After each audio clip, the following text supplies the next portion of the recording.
Gavin's goals. Gavin opened his goals journal and reviewed his weekend goals: research graduate schools, start an online data science class, and read a book on finding your purpose. At 24, just 8 months into his first real job, Gavin felt constant pressure to set and achieve increasingly ambitious goals. Gavin's nightstand held a stack of career books.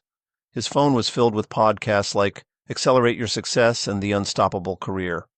At gatherings, he'd recite his job and ambitions like a polished pitch, one he'd practiced in the mirror. Sometimes he wondered if anyone remembered anything about him beyond his job title and career goals. "Ready, dear?" Grandma Sophia called. Sophia moved slowly with her cane but refused extra help as they walked to the car. At 78, her body had grown fragile, but her eyes remained bright. "You look stressed," she observed as Gavin drove. "Just busy.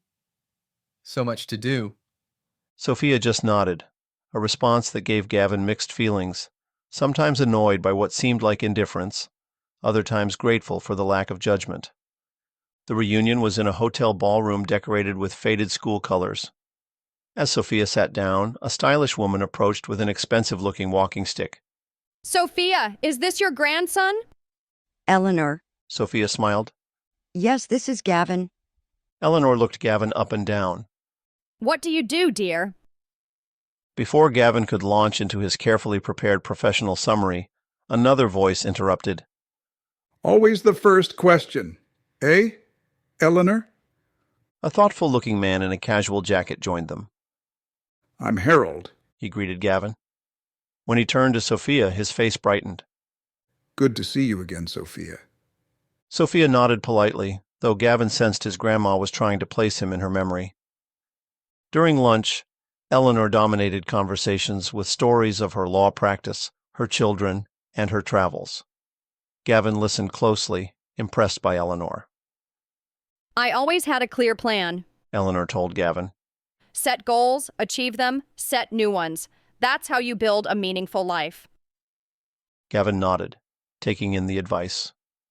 It matched perfectly with everything he'd been reading and hearing. Success was a ladder to climb, and Eleanor had clearly reached impressive heights. Later, Gavin sat next to Harold at the refreshment table. "Eleanor has done so much with her life," Gavin remarked. Harold smiled slightly. "Eleanor's always been driven. I was too for most of my life." "What changed?" "Nothing dramatic. Harold said. As I achieved more of the goals I'd set for myself, higher position, better income, I didn't find myself any happier, just less sure about the way I live."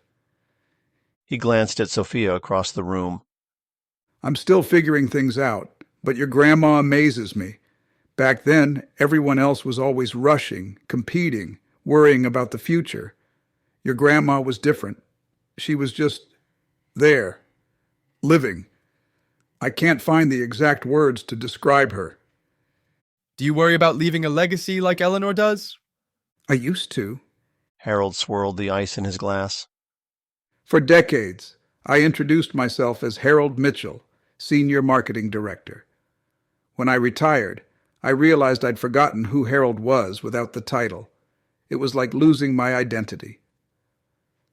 Gavin shifted uncomfortably, thinking of how quickly he mentioned his job when meeting new people. "Now, I'm not sure about legacy," Harold continued on. "I'm trying different things. Lately, I've been collecting smooth stones from the beach.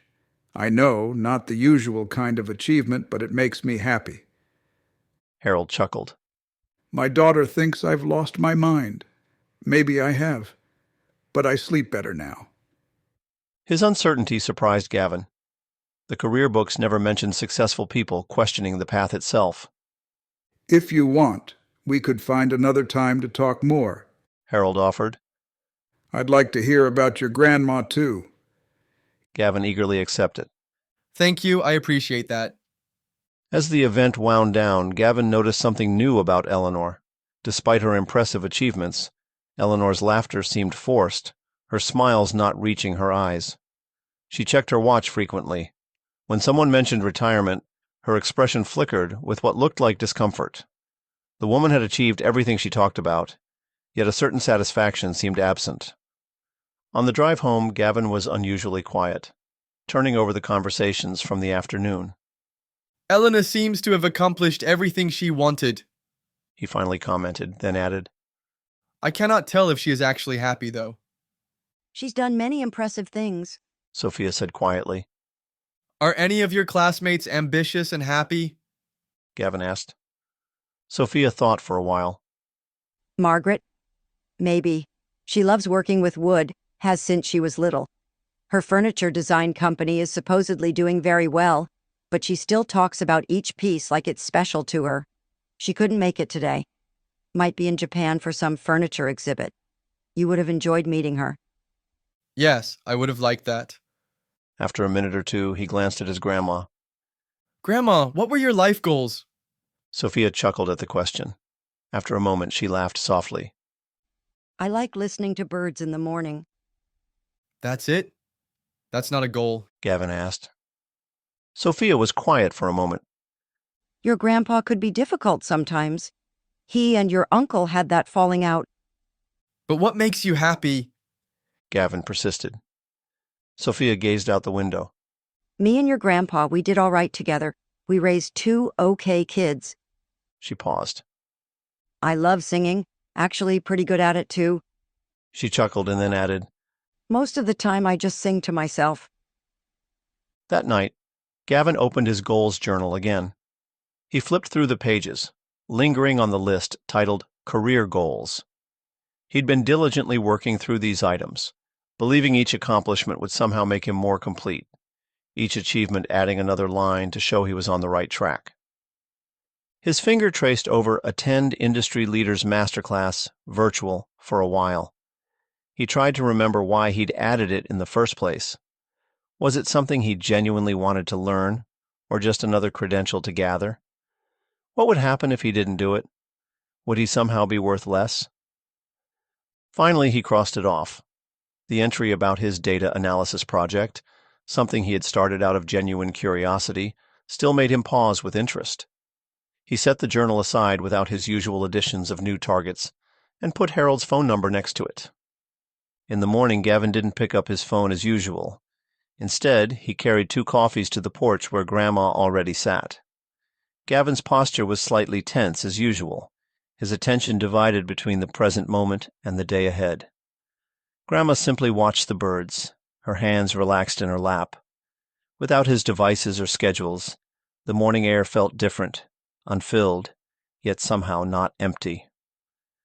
After a few minutes, Sophia began humming softly, an old tune Gavin vaguely recognized from childhood visits. His grandma didn't seem to notice she was doing it, her attention on a cardinal at the bird feeder. While Gavin's thoughts drifted, he felt a tiny moment of unusual lightness. Was his body letting go of something his mind wasn't ready to release yet? As the cardinal flew away, he noticed his phone buzzing in his pocket, but he didn't reach for it. The morning stillness lingered. Maybe just a moment more,